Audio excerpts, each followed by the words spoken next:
Alright chaps, and welcome to another edition of Understanding Great Songs. Today's song is You'll Never Walk Alone, Rodgers and Hammerstein. The greatest song ever written. Well, to me it's one of the top 10, and to a lot of Liverpool FC supporters, I suppose they would agree with that statement. You Never Walk Alone in G major, Rodgers and Hammerstein, 1945, from the musical Carousel. Wonderful musical. Before we begin, the analysis usually piano roll, focusing solely on the melody, chords, lyrical concept. The octaves to the left here do not represent the actual voice of the song. The chords below do not represent the rhythmic patterns within the arrangement. If you've never heard the song, go and listen to it elsewhere. Don't want to get copyright strike. After the analysis, we'll set a songwriting assignment based on what we have learned. So it's just one stanza, Mario Stanza. And here it is.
Beautiful. I must say that it took me a long time to work this song out. It just looks like what it is here. A melody that's gradually ascending to this top note. There's a lot more than that. Color coding. Anything in red is outside of the key, so on the chords below, these single notes like D minor here, which is outside the key of G. And this chord here, G7, has an F natural, which is outside the key of G, albeit with just one note. Purple is what we're here to discuss.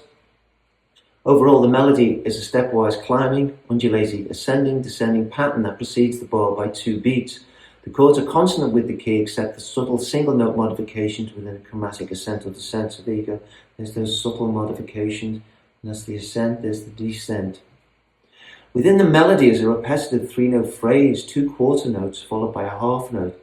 For example, 3, 4, 1, 3, 4, 1, 3, 4, 1. And here they are. 3, 4, 1. There's 1 there. There's 2 there. 3, 4, 5, 6, 7, 8, 9, 10, 11, 12, 13, 14, 15, 16. It's one of the greatest songs ever written. With the space of 36 bars, 16 times plays a 3-note phrase, which is the bedrock of the whole composition. The only time the phrase repeats itself, albeit on different chords, is here, which is F sharp G to A. You go F sharp G to A, as I said, different chords underneath, and then G, A, B, G, A, B. Same notes repeated 5 times here on bar 25, and it's repeated 5 times here on bar 29. And there's the highest note. The highest note, as I said here, is a 20-note range. You have to have a pair of pipes to sing this song. This is your highest note, which is a D. As you can see over here, D, and that is the highest note. So it goes from the tonic, G, to an octave and a half above. Chords are fairly straightforward. They start with the tonic. On the 8th bar, the tonal center shifts to C major. How do I know that? Because this D becomes D minor, and all the notes played are white notes. Even this F here, it should be F sharp and G. So the tonal shift is very subtle, but it's there. The tonal shift to C major. The chords then descend down to bring you back to the tonal center of G. B is the pivot back to G major. You can see this semitone drop here from the C to the B. And on these parts here, you have a chromatic ascension. Here, it's single notes moving up from the fifth. So it goes G, and D is the fifth note of G. It goes to G sharp to become G augmented. Then you have the E. So these two chromatic ascensions. And the final ascension, which the protagonist is making it as ascent to heaven. You have the contrary motion here, the melody's going down, the chords are going up. The second to last chord, instead of the obvious D, the dominant, which returns us to the tonic, he's used B minor. So super clever, very beautiful lyrics. When you walk through a storm, hold your head up high and don't be afraid of the dark. At the end of the storm is a golden sky and the sweet silver song of a lark. Walk on through the wind, walk on through the rain, though your dreams be tossed and blown. Walk on with hope in your heart, and you'll never walk alone. You will never walk alone. Exceptional. That's it. 1, 2, 3, 4, 5, 6, 8 lines of lyrics, and that's it. One of the greatest songs ever written, characterized by minimalism. And that's what was going on in architectural movements at the time. Summary. A slow, hymn-like, single 36-bar unrepeated stanza, 36 bars. The 20-note range diatonic melody is built around a 3-note motif, employed within a stepwise ascending-descending pattern while climbing to the song's inevitable climax, which, within the musical's theme, symbolizes an ascent to heaven, this part here. The chords, for the most part, remain consonant with the key, venturing momentarily outside when employed as a chromatic ladder, either ascending, as in here, or descending, as in there. The lyric is one of hope, companionship, and fortitude in the face of adversity. Songwriting assignment: 1 24-bar or more stanza in a major key. There you go, 24 bars at least. If you're going to just do 24 bars, it better be fairly slow. Start with a 3 or 4 note melodic phrase, call that MP1. So similar to what Beethoven did in his 5th symphony. Yep, you've got that interval, I think it's a major third down to the tonic, but within that and throughout the composition is the rhythm pattern.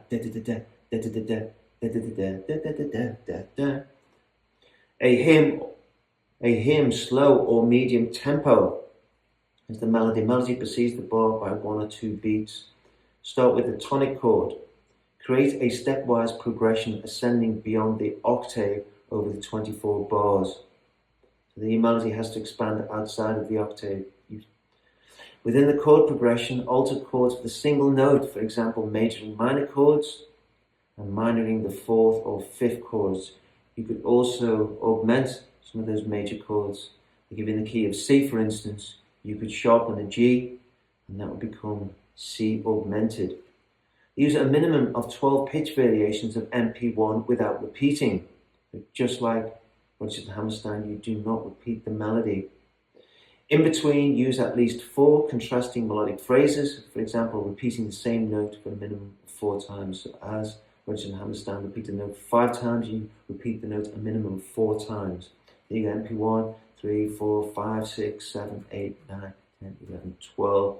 So in between these 12, you can put your variation, like here, you have a single note repeated, or there, single note repeated. Create at least 2 chromatic chord progressions, moving progressively from either the 1st, 3rd, or 5th note of the starting chord. All notes must be consonant with the key, except the occasional use of the flattened 7th note of the scale. So if you're in the key of C, the B in the key of C, the white note B would be a black note, B flat. Final chord should be the tonic. The penultimate chord should not be the dominant. So sticking to C, you don't go from G to C. The final 2 chords, you go from something else, maybe A minor to the C. The choice is yours. Within the last 2 bars of the melody, it must contain its highest note, which is at least an octave above the 1st note.